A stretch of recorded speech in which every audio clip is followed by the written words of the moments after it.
Hey folks, it's Laura with Rain Tree Nursery, and today we are going to talk about how to plant a tree from beginning to end. Now, we have another video about how to dig and shape your hole, so I won't go over that. Where we're going to start is with the tree itself.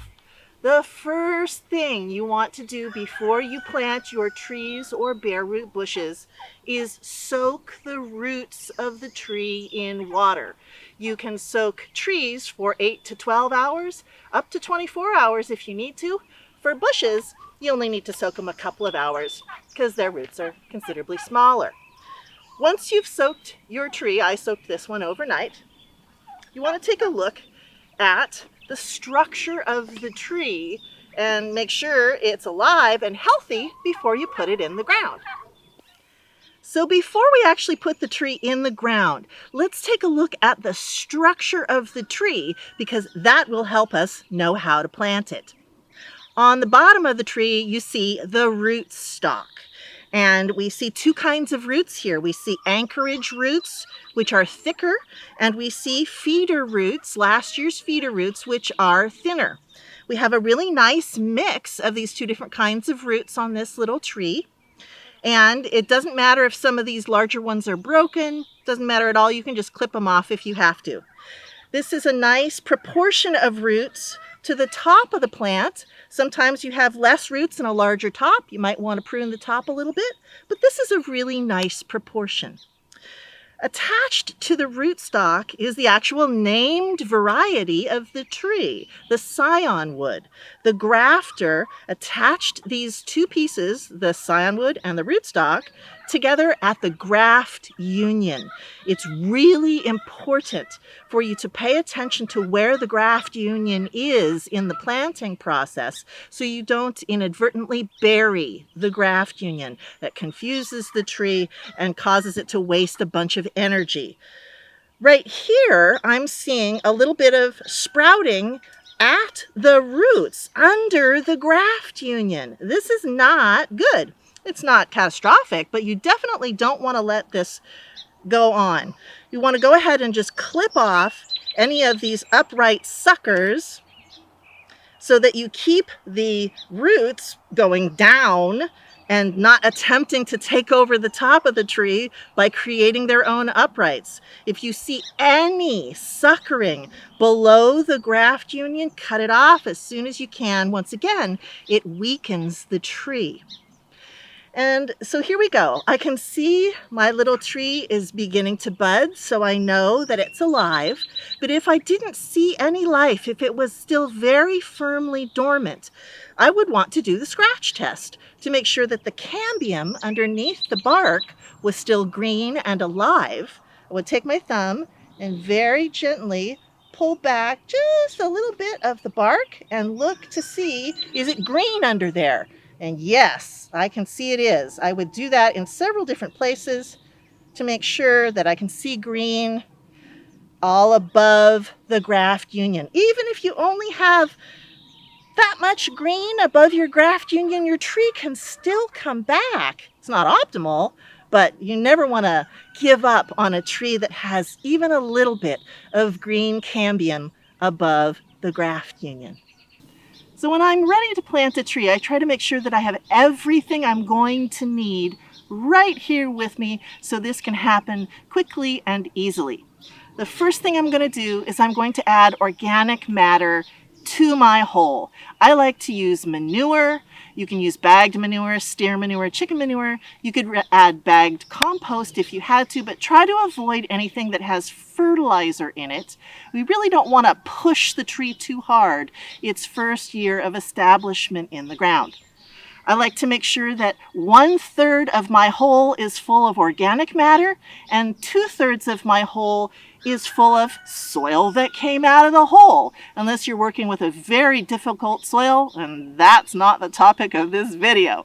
So I'm going to go ahead and throw some rabbit manure, which is my organic matter of choice, in the hole and mix it up a little bit. So there's a lot of nice water holding capacity right at the roots of my brand new tree. Then I'm going to take my tree out and I'm going to site it in the hole. Remember, I want to make sure that the root shoulder is covered. That's where the roots come out of the root stock, but I don't want to bury the graft. This is a pretty short distance on this little tree between the root shoulder and the graft union, so I'm going to have to be a little bit careful with this one. So I'm going to put that in the ground. I can see it's a little too high, so I'm going to move my stuff aside a bit, reseat it. That's a little too low. If I was in a very dry environment, I would probably soak this hole at this point to make sure that the subsoil is totally saturated and the organic matter in the soil is saturated as well. I don't live in a really arid environment, so I'm not going to go ahead and do that. I'm just going to go ahead and continue to bury the plant. So that looks about right. And remember, it's going to sink a little bit, so you can always plant it just a little bit high, knowing it's going to settle a bit after planting. And I just want to hold it upright, try to keep my weeds out, while I rebury it. So now I've got the tree in the ground. The next thing we want to do is we want to give it a nice thorough watering. Your whole goal for the first 2 years these trees are in the ground is to make sure that they stay damp enough to be able to fuel good growth. So keeping everything wet and making sure the roots are in very good contact with the surrounding soil. There are no large air pockets. The water will take care of both of those things. So I'm going to give this a nice thorough soaking.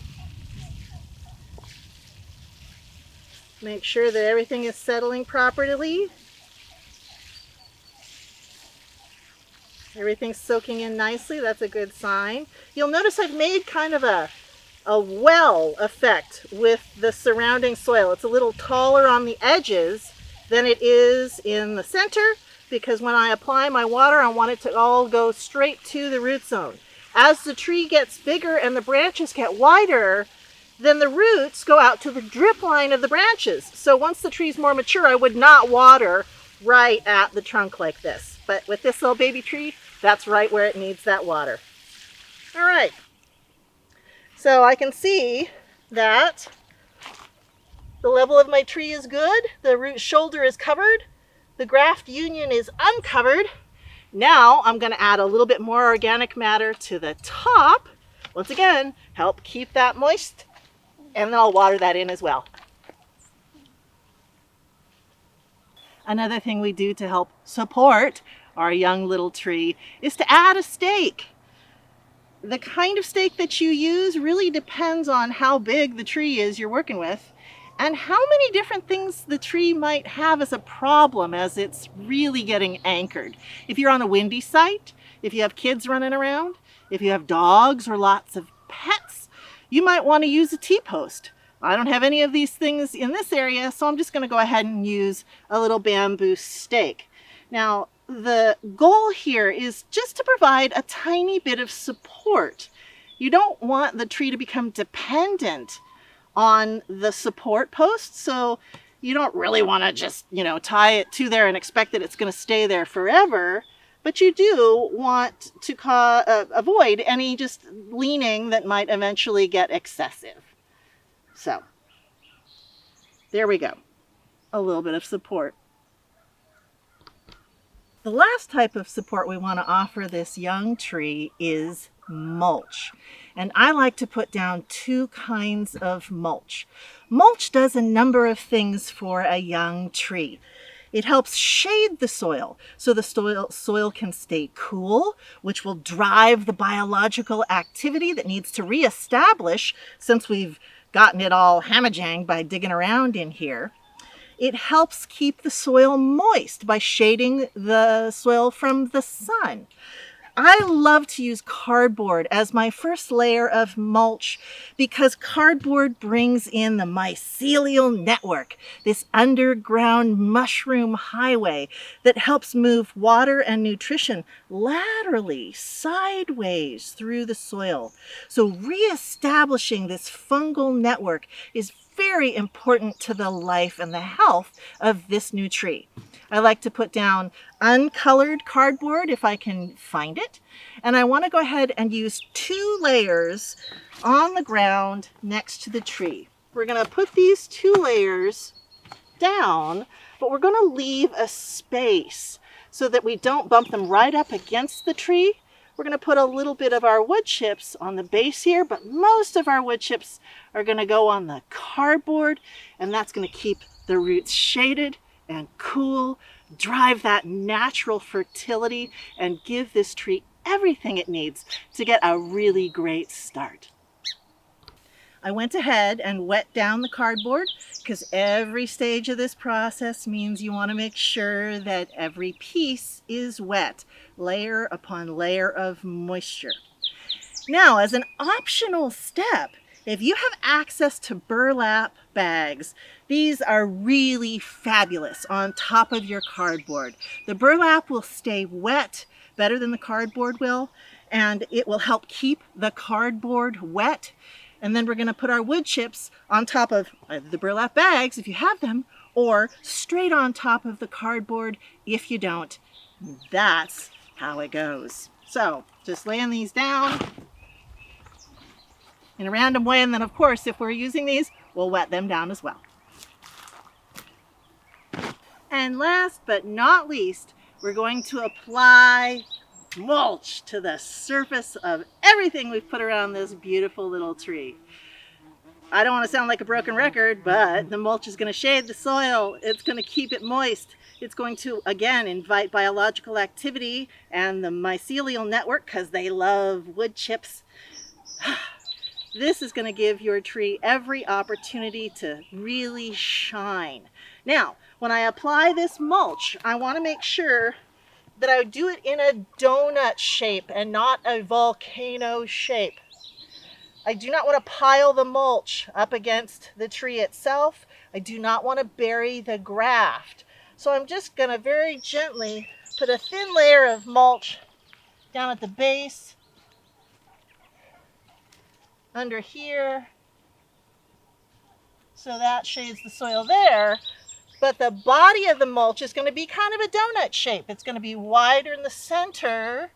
It's not going to be a volcano, which is wide and heavy in the middle.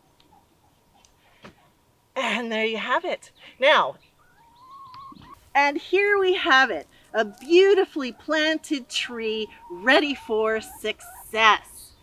Now, there are people out there that will tell you you don't have to go through all these steps in order to plant your tree. And I'm here to disagree with them. I think that you ought to take a little bit of extra time, have a few extra materials, and give your brand new trees everything they need to succeed.